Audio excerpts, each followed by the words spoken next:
నమస్తే, welcome to people TV news bulletin. ముందుగా headlines చూద్దాం. ఆదాని అంబానీలతో ఆడబిడ్డలు పోటీ పడాలి, సీఎం రేవంత్ రెడ్డి. ఇల్లు కట్టుకుంటే 5 లక్షలు, లబ్ధిదారుల ఎంపికలో వారికి ప్రత్యేక కోటా, సీఎం రేవంత్. కేవీరావుపై పవన్ చేసిన ఆరోపణలు మర్చిపోయారా, కురసాల కన్నబాబు. నువ్వు ఇష్టం వచ్చినట్టు తిడితే మేము పడాలా, మాజీ మంత్రి హరీష్ రావు. సౌర విద్యుత్ ప్రాజెక్టులతో ఆడబిడ్డలు ఆదాని అంబానీలతో పోటీ పడాలని సీఎం రేవంత్ రెడ్డి పిలుపునిచ్చారు. ఈ లక్ష్యం నెరవేరాలంటే ప్రస్తుతం 65 లక్షలుగా ఉన్న స్వయం సహాయక బృందాల సభ్యులు సంఖ్య 1 కోటికి పెరగాలని ఆకాంక్షించారు. ఈ 1 కోటి మందిని కోటీశ్వరులను చేసే బాధ్యత తమ సర్కార్దని భరోసా ఇచ్చారు.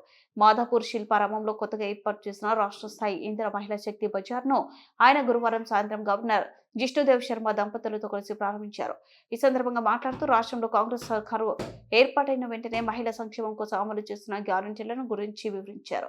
మహిళా శక్తిని చాటేందుకు, వారి నైపుణ్యాన్ని ప్రపంచానికి తెలిపేందుకు 3.5 ఎకరాలు ఇందిరా మహిళా శక్తి స్టాల్స్ ను ఏర్పాటు చేశాం.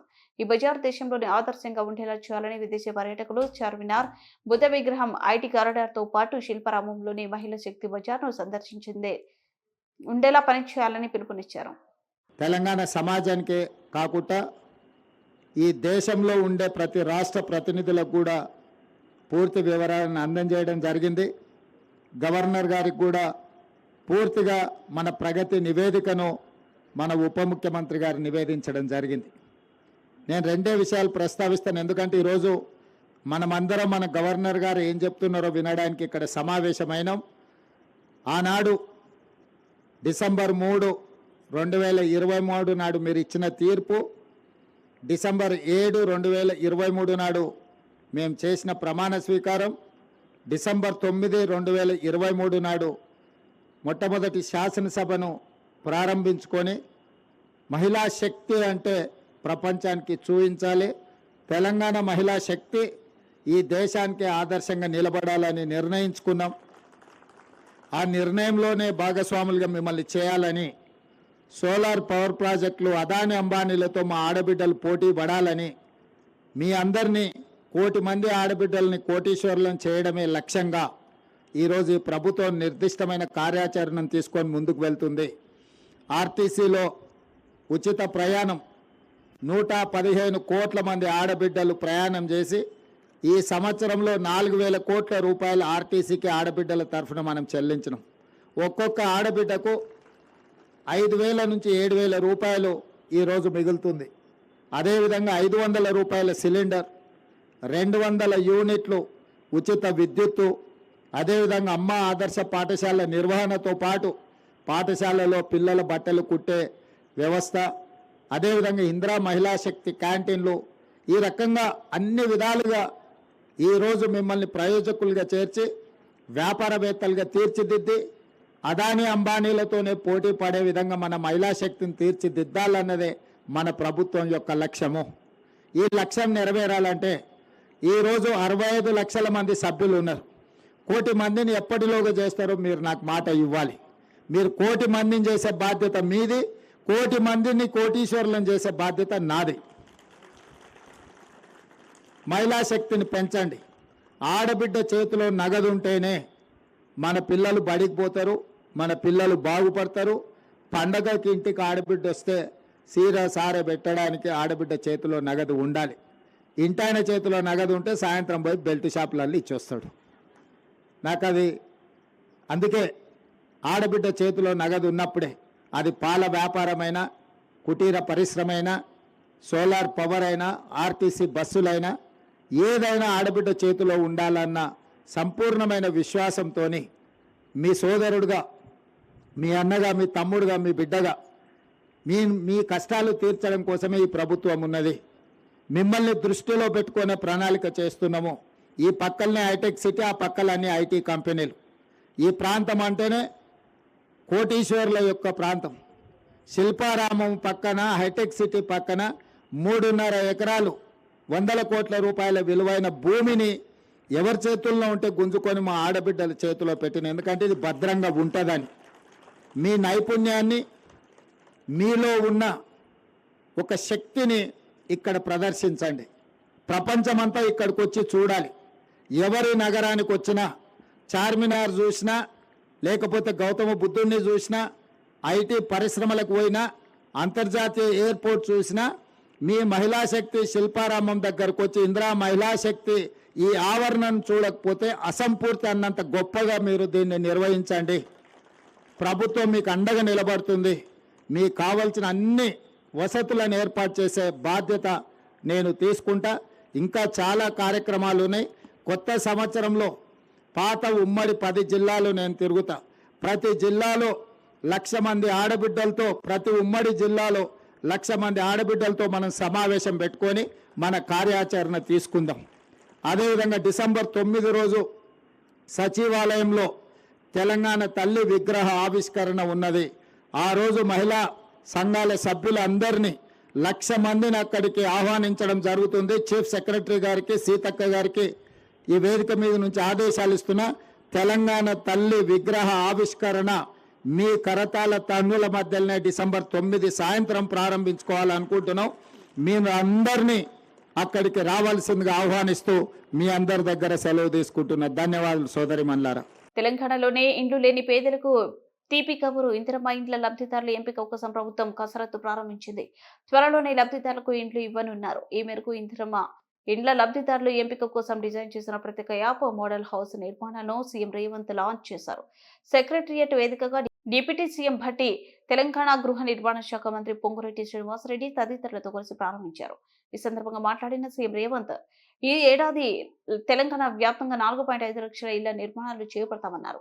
ఇందుకోసం ఈ ఏడాది 22,500 కోట్లు ఖర్చు చేయనున్నట్లు వెల్లడించారు. ఇందిరమ్మ ఇండ్ల నిర్మాణం కోసం ప్రజా పాలనలో అందిన అప్లికేషన్ల ఆధారంగా లబ్ధిదారులను గుర్తించేందుకు మొబైల్ యాప్ సిద్ధం చేసినట్లు వెల్లడించారు. ప్రజా పాలనలో ఎటువంటి పైరవీలకు, రాజకీయ ఒత్తిళ్లకు తావు లేకుండా వచ్చిన దరఖాస్తులను పరిశీలించి ఆర్టిఫిషియల్ ఇంటెలిజెన్స్ ఆధారంగా అర్హులకు మాత్రమే ఇండ్లు మంజూరు చేస్తామన్నారు. సాంకేతిక పరిజ్ఞానంతో లబ్ధిదారుల ఎంపిక ప్రక్రియ చేపడుతున్నట్లు చెప్పారు. తొలి విడతలో ఒక్కో నియోజకవర్గానికి 3,500 ఇళ్లను ఈ పథకం ద్వారా కేటాయిస్తామన్నారు. ప్రభుత్వం అందించే సాయంతో పాటుగా ఆర్థిక స్తోమత ఉన్నవారు తమకు నచ్చినట్లు ఇళ్లను నిర్మించుకోవచ్చని చెప్పారు. ఈ రోజు 7,000 మంది కుటుంబాలకు ఆ లోన్ల నుంచి కూడా విముక్తి కలిగే నిర్ణయం తీసుకున్నాం. వాళ్ళ సొంత ఇంటి కళ ఈ రోజు వాళ్ళకు రుణ విముక్తి చేయడం ద్వారా ప్రభుత్వం ముందుకు సాగుతున్నది.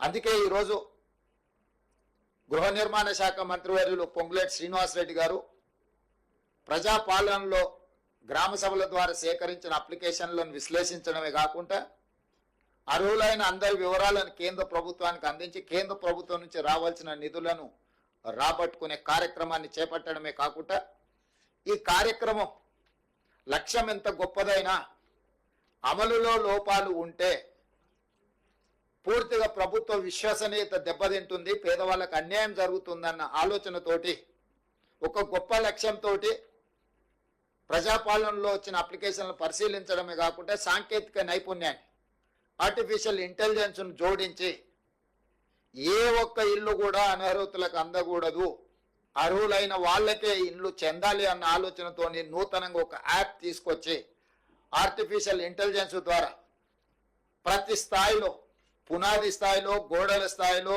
స్లాబ్ స్థాయిలో, ఇల్లు పూర్తి చేసుకునే స్థాయిలో ప్రతి స్థాయిలో సాంకేతిక నైపుణ్యంతో ఈ ఇళ్ల నిర్మాణ కార్యక్రమాన్ని చేపట్టడమే కాకుండా గతంలో చంద్రశేఖరరావు గారు గత ప్రభుత్వం రద్దు చేసిన హౌసింగ్ శాఖను పునరుద్ధరించడమే కాకుండా పూర్తి స్థాయిలో సిబ్బందిని నియమించి క్షేత్ర స్థాయిలో పరిశీలన చేసుకుంటూ పర్యవేక్షణలో ఈ కార్యక్రమాన్ని ముందుకు తీసుకెళ్లాలని చెప్పి ఈరోజు ప్రభుత్వం నిర్ణయం తీసుకొని యాప్ని ఈరోజు రిలీజ్ చేయడమే కాకుండా విధి విధానాలను కూడా సరళీకృతం చేసి, ఎందుకంటే ఎక్కడైనా ఎవరైనా ఆర్థిక ఏదైనా అప్పు సప్పు చేసి కుటుంబంలో 2-3 ఉంటే ఇంకా కొంచెం మంచిగా కట్టుకోవాలనుకున్నప్పుడు వాళ్ళకు వెసులుబాటు, ఇంటి స్థలం ఒకవేళ ఉంటే ప్రభుత్వం ఇచ్చే సంక్షేమ పథకంతో పాటు వాళ్ళు అదనంగా ఒక గది నిర్మించుకున్నా కూడా ఎలాంటి అభ్యంతరాలు పెట్టొద్దు, తద్వారా వాళ్ళు ఇంకా ఉన్నతంగా బ్రతకడానికి అవకాశం ఉంటుందని చెప్పి పేదలకు వెసులుబాటు కల్పించాలన్న ఆలోచన సూచన మా మంత్రి గారు చేయడంతో ఉప ముఖ్యమంత్రి గారు నేను కూడా ఇది మంచి సూచన అని చెప్పి వాటిని ఆమోదించడం జరిగింది. లేకపోతే ఈ నిబంధనలు పెడితే కింది స్థాయిలో తప్పిదం జరగడానికి కూడా కొంత అవకాశం ఉంటుంది. సో తప్పిదాలు జరగకుండా ఉండడానికి పేదలకు ఏది మేలు జరుగుతుందో, పేదలకు న్యాయం చేయడానికి అవసరమైన అన్ని నిర్ణయాలు పారదర్శకంగా తీసుకోవాలనేది మా ప్రభుత్వం యొక్క ఆలోచన. ఆ ఆలోచనలో భాగంగా మొదటి సంవత్సరము ప్రతి నియోజకవర్గానికి 3,500 ఇండ్ల కేటాయింపులో భాగంగా 4,50,000 ఇండ్లకు 5 లక్షల రూపాయలతోని పరిపాలన అనుమతి ఇవ్వడం జరిగింది. ఈ రోజు ఈ యాప్ను ప్రవేశపెట్టడం ద్వారా లబ్ధిదారుల ఎంపిక ప్రక్రియ పారదర్శకంగా సరళీకృతంగా జరగడానికి అవకాశం కలిగింది. అందుకే ఈరోజు తెలంగాణ పేదలందరికీ ఇది ఒక పండుగ. ఇందిరమ్మ రాజ్యంలో నిజంగా పేదలు ఇంటి ముందు వెలుగులతో పండుగ చేసుకునే సందర్భము. పెద్దలు అందుకే అన్నారు, ఇల్లు కట్టి చూడు, పెళ్లి చేసి చూడు అని. ఇల్లు కట్టించే బాధ్యత మేం తీసుకుంటాము. ఇంట్లో యుక్త వయస్కు పెళ్లికి వచ్చిన వాళ్ళ బాధ్యతలు పెళ్లి చేసి ఆ కుటుంబ సభ్యులు తీసుకోవచ్చు. ఎందుకంటే ఈ ఇల్లు కట్టుకొని ఆత్మగౌరవంతో వారి ఇంటి ముందే వాళ్ళ పండుగ కార్యక్రమాలను చేపట్టుకోవడానికి ఇది అవకాశం ఇస్తుంది. అదేవిధంగా ఈరోజు మీరు అనుకోవచ్చు, లబ్ధిదారులు చాలా మంది ఉన్నారు, ఏ రకంగా ఎంపిక చేస్తారు? అత్యంత నిరుపేదలు మొదటి ప్రాధాన్యత. అత్యంత నిరుపేదల్లో దళితులు, గిరిజనులు, ఆదివాసీలు, వ్యవసాయ కూలీలు, పారిశుద్ధ్య కార్మికులు, దివ్యాంగులు, ట్రాన్స్జెండర్లు, నిరుపేదలే చాలా మంది ఉన్నప్పుడు ఇందులో ప్రాధాన్యత దళితులు, గిరిజనులు, ఆదివాసీలు, వ్యవసాయ కూలీలు, పారిశుద్ధ్య కార్మికులు, దివ్యాంగులు, ట్రాన్స్జెండర్, వీళ్ళకి మొదటి ప్రాధాన్యత ఇవ్వడం జరుగుతుంది వరుస క్రమంలో. ఎందుకంటే ఒక ప్రాధాన్యత అంటూ లేకపోతే రాజకీయ పైరవీలకు ఒత్తిడికి అవకాశం ఉంటుంది. ఈ ప్రాధాన్యత క్రమంలో వీళ్ళకి కేటాయించడం జరుగుతుంది. ఇదే కాకుండా ఐటీడీఏ ప్రాంతాలు, ఆదివాసీలు నివసించే ప్రాంతంలో ఆనాడు ఎప్పుడో ఇందిరమ్మ సమయంలో లేదా ఎన్టీఆర్ సమయంలో లేదా రాజశేఖర రెడ్డి గారి సమయంలో ఇచ్చిన కొద్దిపాటి ఇల్లే ఆదివాసీలకు వచ్చినాయి. నేను ఆదిలాబాద్ ప్రాంతంలో గూడాలకు నేను వెళ్ళొచ్చిన. ఆదివాసీ గూడాల్లో నేను స్వయంగా పరిశీలించిన. మా పట్టి విక్రమార్క గారు ఆదిలాబాద్ నుంచి ఖమ్మం వరకు పాదయాత్ర చేసినప్పుడు ఆదివాసీలు వచ్చి నిజమైన అర్హులము, ఇందిరమ్మ రాజ్యంలో లబ్ధి పొందాల్సింది మేము, అడవులలో ఆది మానవులలాగా ఇంకా ఎంతకాలం బ్రతకాలి, మా పట్ల మీరు కనికరం చూపించాలి, ఇందిరమ్మ ఉంటే మాకు బాధ తప్పేది, కానీ ఇందిరమ్మ వారసులుగా ఈరోజు మీరు పరిపాలనలోకి వస్తామంటున్నారు, మీరు మీ బాధ్యత నెరవేర్చండి అని చెప్పి ఆదివాసీలు, ఆదివాసీ సంఘాలకు సంబంధించిన వాళ్ళు మాకు గుర్తు చేయడం జరిగింది. అందుకే ఈ వేదిక మీద నుంచి ఐటీడీఏ ప్రాంతాలకు ఈ కోటాలతో సంబంధం లేకుండా అక్కడ ఉండే జనాభా ప్రాతిపదికన అదనంగా కొన్ని వేల ఇండ్లు మంజూరు చేయాలని మేము ఈరోజు అనుకున్నాం. ఐటీడీఏ ప్రాంతాలను ప్రత్యేకంగా మేము పరిశీలిస్తాము, వాటిని ప్రత్యేకంగా తీసుకుంటాము. ఏంటంటే నిజమైన లబ్ధిదారులు తెలంగాణ మూల పురుషులు, ఈ ప్రాంతానికి ఈ ప్రాంత మట్టి మనుషులు వాళ్ళే. ప్రభుత్వ సంక్షేమ పథకం వాళ్ళకి చేరినప్పుడే మా లక్ష్యం నెరవేరినట్టు. అందుకే ఈరోజు సీతక్క గారు పదే పదే నా దృష్టికి ఈ ఆదివాసులకు సంబంధించి ప్రత్యేకంగా ఇండ్లు ఇవ్వాలి అని చెప్పి వారు విజ్ఞప్తి చేయడం జరిగింది. అందుకే ఈరోజు మా మంత్రివర్గ సహచరుల అనుమతితోని ఆదివాసీలకు ప్రత్యేక పాలనలో తన వైఫల్యాలను, బలహీనతలను కప్పిపుచ్చుకోవడానికి చంద్రబాబు తప్పుడు రాజకీయాలు చేస్తున్నారంటూ మాజీ మంత్రి కురసాల కన్నబాబు మండిపడ్డారు. ఆయన కాకినాడలోనే తన క్యాంప్ కార్యాలయంలో మీడియా సమావేశంలో మాట్లాడుతూ, కాకినాడ ఎస్ఈజెడ్ భూములపై ఈనాడు పత్రిక దిగజారిపోయి రోతరాతలు రాసిందని ధ్వజమెత్తారు.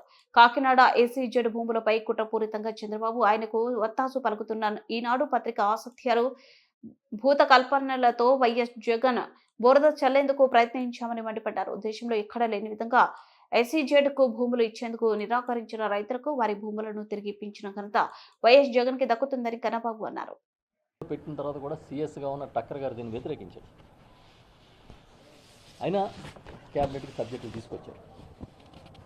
అలా ఏపీఐసికి ఇచ్చిన భూమిని మళ్ళీ తీసుకొచ్చి పరిశ్రమలకు కేటాయించారు. ఆ కేటాయిస్తూ దానిలో భాగంగా ఏం చేశారంటే ఆయన ఒక 505 ఎకరాలు దివీసి కేటాయించారు. అప్పుడు ఇంచుమించుగా 2015 సమయంలో ఇది మళ్ళీ ఒక్కసారిగా ఊపందుకుని రైతులు బాధితులంతా రోడ్ల మీదకి వచ్చారు. వస్తే ఆయన ఏం చెప్పాడంటే, ఎట్టి పరిస్థితుల్లో పరిశ్రమలు రావాల్సిందే, ఎట్టి పరిస్థితుల్లో SEZ రావాల్సిందే, మీకు ప్రగతి అంటే తెలీదు, మీకు డెవలప్మెంట్ అంటే తెలీదు, ఇదంతా కుదరదు అని ప్రభుత్వం చాలా గట్టిగా నిలబడి 2000 అప్పటి నుంచి జరుగుతున్న ఉద్యమాలు 2018 వచ్చే నాటికి ఏమైందంటే ఇంచుమించు ఇందులో సేకరణ చేసిన భూముల్లో 2180 ఎకరాలు. 2180 ఎకరాలకి రైతులు డబ్బులు తీసుకోలేదు, రిజిస్టర్ చేయలేదు సంస్థకి, GMRకి. సో ఈ 2180 ఎకరాల్లో రైతులు దాన్ని దున్నుకోవడానికి వెళ్ళారు. అంటే చంద్రబాబు నాయుడు గారు 2012లో ఏ విధంగా అయితే ఏరువాకు చేశాడో అదేవిధంగా అప్పట్లో వామపక్షాలు, అప్పట్లో వైఎస్ఆర్ పార్టీ, అప్పట్లో జనసేన వీళ్ళందరూ కూడా ఆ ఉద్యమానికి మద్దతుగా నిలబడితే రైతుల మీద రాక్షసత్వం అంటే ఎలా ఉంటుందో ప్రదర్శించారు ఆయన.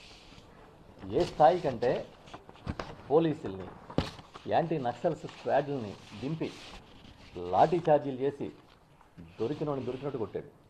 ఇవి చూడండి, ఆ రోజు పత్రికలో వచ్చిన ఫోటోలు ఇవన్నీ. ఏది, మేము భూములు ఇవ్వలేదు, మా భూముల్ని మేము దున్నుకుంటాం, ఈ మా భూములు మా సర్వహక్కులు అని చెప్పినందుకు ఎంత దుర్మార్గంగా కొట్టారంటే పోలీసులను లాఠీ ఛార్జీలు చేసి పోలీసులు.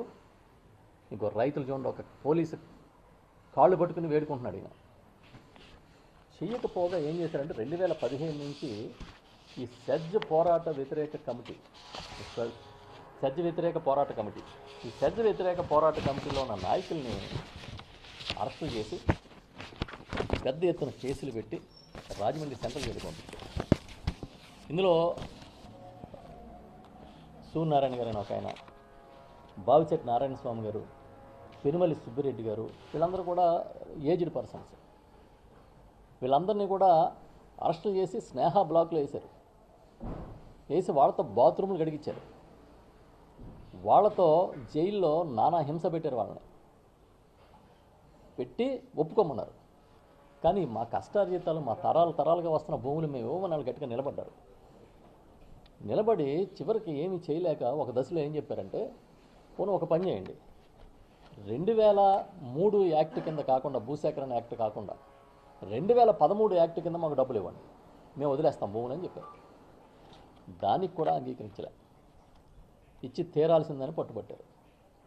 ఈలోగా ఏవైతే అసైన్డ్ ల్యాండ్స్ని, ఏవైతే ప్రభుత్వ భూముల్ని SEZకి అలాట్ చేద్దాం అనుకున్నారో దాంట్లో చంద్రబాబు నాయుడు గారు ప్రభుత్వ భూములన్నింటినీ ఉచితంగా SEZకి ఇచ్చాడు, సుమారు 70-72 ఎకరాలు. మిగతా అసైన్డ్ ల్యాండ్ 3 లక్షలు చొప్పున ఇచ్చేశాడు SEZకి. ఇవి కాకుండా 9 గ్రామాల్లో 8 గ్రామాలని ఖాళీ చేయించాలని కూడా ప్రతిపాదించారు. ఇది కాకుండా ఆ రోజు పంచాయతీరాజ్ శాఖ మంత్రిగా ఉన్న నారా లోకేష్ గారు, ఆయన ఆధ్వర్యంలో ఒక నిర్ణయం తీసుకున్నారు. 73-74 అధికారాల కింద ఏవైతే పంచాయతీలకి దఖలు పడతాయో హక్కులు, ఆ హక్కుల్ని సీజ్ చేసింది ప్రభుత్వం. ఎందుకు? అవి ఉంటే, హక్కులు ఉంటే తీర్మానాలు పంచాయతీలు చేస్తే కానీ అక్కడ పనులు జరగవు SEZలో. కాబట్టి వాటన్నిటిని సీజ్ చేశారు. అది కాకుండా ఈ చట్ట ప్రకారం దీనికి డెవలప్మెంట్ ఛార్జెస్ కట్టాలి. దీంట్లో డెవలప్మెంట్ చేసుకున్నప్పుడు పట్టణాభివృద్ధి సంస్థ. వరంగల్ వేదికగా ప్రకటించిన డిక్లరేషన్ లో ఒకటి కూడా అమలు కాలేదని బ్యూరోస్ నేత మాజీ మంత్రి హరీష్ రావు అన్నారు. గచ్చిబౌలి స్టేషన్ నుంచి విడుదలయ్యాక ఆయన మీడియాతో మాట్లాడారు. ఎన్నికల్లో ఇచ్చిన హామీలని అమలు చేయాలని అడుగున్నట్లు తెలిపారు. అమలు చేయడం చేతకాక అక్రమ అరెస్టులకు పాల్పడుతున్నారన్నారు. రైతు భరోసా, జాబ్ క్యాలెండర్, పింఛను ఇలా చెప్పుకుంటూ పోతే అందరినీ కాంగ్రెస్ మోసం చేసిందని అన్నారు. బహిరంగ సభలో సలహాలు ఇస్తే తీసుకుంటా అని సీఎం రేవంత్ గొప్పగా చెబుతున్నారు, తామిచ్చే సలహాలను పట్టించుకోవడం లేదని విమర్శించారు. కేసీఆర్ ను తిట్టడానికే సభలు పెడుతున్నారని అన్నారు. అసలు కేసీఆర్ పేరెత్తకుండా రేవంత్ ఉపన్యాసమే ఉండదని ఎద్దేవా చేశారు. దేశం ఇవాళ రేవంత్ రెడ్డి కూడా పోలీసులు అడ్డం పెట్టుకొని ప్రతిపక్షాల గొంతు నొక్కాలని, ప్రశ్నించే గొంతు నొక్కాలని ఇవాళ రేవంత్ రెడ్డి గారు ప్రయత్నం చేస్తూ ఉన్నారు.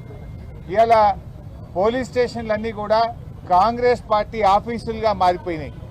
ఎఫ్ఐఆర్లు పోలీస్ స్టేషన్లలో తయారైతలేవు, గాంధీ భవన్లో ఎఫ్ఐఆర్లు తయారైతా ఉన్నాయి. ఏ సెక్షన్లు పెట్టాలనో, ఎవరిని అరెస్టు చేయాలో గాంధీ భవన్ నుంచి, కాంగ్రెస్ పార్టీ కార్యాలయం నుంచి ఇవాళ ఆదేశాలు ఇస్తున్నటువంటి పరిస్థితి ఉన్నది. పోలీసు ఉన్నతాధికారులు కూడా ఇవాళ ఒక విషయం ఆలోచించుకోవాలి. మీరు రేవంత్ రెడ్డి ఏం శాశ్వతం కాదు. ఈయన ఇవాళ ఉంటాడు, రేపు పోతాడు. రేపు మళ్ళీ బీఆర్ఎస్ ప్రభుత్వం రావచ్చు, ఇంకో ప్రభుత్వం రావచ్చు. కానీ పోలీసులు ఒక విషయం గుర్తుపెట్టుకోవాలి, రాజ్యాంగానికి లోబడి, చట్టానికి లోబడి పనిచేయాలి తప్ప రేవంత్ రెడ్డి ఆదేశాలతో మీరు పనిచేస్తే రేపు మీరు ఇబ్బంది పడతారు. చట్టం శాశ్వతంగా ఉంటుంది, రాజ్యాంగం శాశ్వతంగా ఉంటుంది తప్ప రేవంత్ రెడ్డి ఏం శాశ్వతంగా ఉండడు. ఆయన ఇష్టం వచ్చినట్టు ఒక సైకో లాగా ఇవాళ రేవంత్ రెడ్డి వివరిస్తూ ఉన్నాడు. ఒక సాడిస్టిక్ ప్రెషర్లో రేవంత్ రెడ్డి గారు ఉన్నారు. అంటే ఆయన ఒక పగ, ప్రతీకారంతో ఆయన పనిచేస్తూ ఉన్నాడు. ఇవాళ రేవంత్ రెడ్డి గారు ఒకటే విషయం ఆలోచించుకోవాలి. ఆయన ఏదో ప్రతిపక్షంపై పగబెట్టి గౌరవ ఎమ్మెల్యేలను, ప్రతిపక్ష నాయకులను నోటికొచ్చినట్టు మాట్లాడుతూ ఉన్నాడు. ఆయనలో ఒక సాడిస్టిక్ ప్రెషర్ ఉన్నది. అంటే గతంలో మరి ఏ రకంగా అయితే ఇవాళ కాంగ్రెస్ పాలన ఉందో ఈరోజు మళ్ళీ అదే రకంగా అంటే బీఆర్ఎస్ కార్యకర్తల్ని, ఎమ్మెల్యేలని అరెస్ట్ చేయాలి, ఇబ్బంది పెట్టాలి అనే ఒక పగతో, ప్రతీకారంతో రేవంత్ రెడ్డి పనిచేస్తున్నట్టు కనబడతా ఉంది. నీ ఏడాది పాలనలో కేసీఆర్ గారు కట్టించిన ఫ్లైఓవర్లకు ఇనాగరేషన్లు చేసినావు, కేసీఆర్ గారు కట్టించినటువంటి ఎస్టీపీలను ఇనాగరేషన్ చేస్తున్నావు, కేసీఆర్ గారు కట్టించిన కాలోజీ క్షేత్రాన్ని ఇనాగరేషన్ చేసినావు తప్ప అసలు నీ ఏడాది పాలనలో ఒక ఇల్లు కట్టినవా? నీ ఏడాది పాలనలో ఒక పాలసీ తెచ్చినవా? నువ్వు చేసిన ఒక్క మంచి పని ఉందా? నువ్వు ఒకవైపు ఏమో ప్రజాపాలన అంటున్నావు. ప్రజాపాలన కాదు, ఈ రాష్ట్రంలో రాక్షస పాలన నడుస్తూ ఉంది. ఎక్కడ ప్రజాపాలన ఉంది? ప్రజాస్వామ్యము, ప్రశ్నించే హక్కు ఇస్తాం, 7వ గ్యారంటీగా ఇస్తున్నావు. నీ 7వ గ్యారంటీ ఏమన్నా ఉంది అంటే ఈ రాష్ట్రంలో అక్రమ అరెస్టులు తప్ప 7వ గ్యారంటీ ఏమీ అమలైతలేదు. ఇవాళ రాహుల్ గాంధీ గారు పెద్ద పెద్ద మాటలు మాట్లాడుతుండు. నన్ను ఎందుకు పోనీయరు అని చెప్పి మొన్న ఈ మధ్య నేను ప్రతిపక్ష నాయకుడిని, నన్ను ఏ రకంగా అరెస్ట్ చేస్తారు అని రాహుల్ గాంధీ గారు మాట్లాడుతున్నారు. నేను అడుగుతున్న రాహుల్ గాంధీ గారు, ముందు నీ ముఖ్యమంత్రిని అడుగు. ఈ రాష్ట్రంలో ప్రతిపక్ష నాయకుడిగా ఉన్న మధుసూదనాచారి గారు లగచెర్లకు వెళ్లారు. ఆయనను ఎందుకు అరెస్ట్ చేశారు? అర్ధరాత్రి పూట లగచెర్లలో మహిళల గొంతు మీద కాళ్ళు పెట్టి వాళ్ళ భర్తలను, పిల్లల్ని నువ్వు అరెస్ట్ చేస్తే ఆ కుటుంబాలను పరామర్శించడానికి, వాళ్ళకి ధైర్యం చెప్పడానికి ప్రతిపక్ష నాయకుడిగా మధుసూదనాచారి గారు వెళ్తుంటే ఆయనను అరెస్ట్ చేశారు కదా. బులెటిన్ ముగించే ముందు హెడ్లైన్స్ మరోసారి. ఆదాని అంబానీలతో ఆడబిడ్డలు పోటీ పడాలి, సీఎం రేవంత్ రెడ్డి. ఇల్లు కట్టుకుంటే 5 లక్షలు, లబ్ధిదారుల ఎంపికలో వారికి ప్రత్యేక కోటా, సీఎం రేవంత్. కేవీరావుపై పవన్ చేసిన ఆరోపణలు మర్చిపోయారా, కురసాల కన్నబాబు. నువ్వు ఇష్టం వచ్చినట్టు తిడితే మేము పడాలా, మాజీ మంత్రి హరీష్ రావు.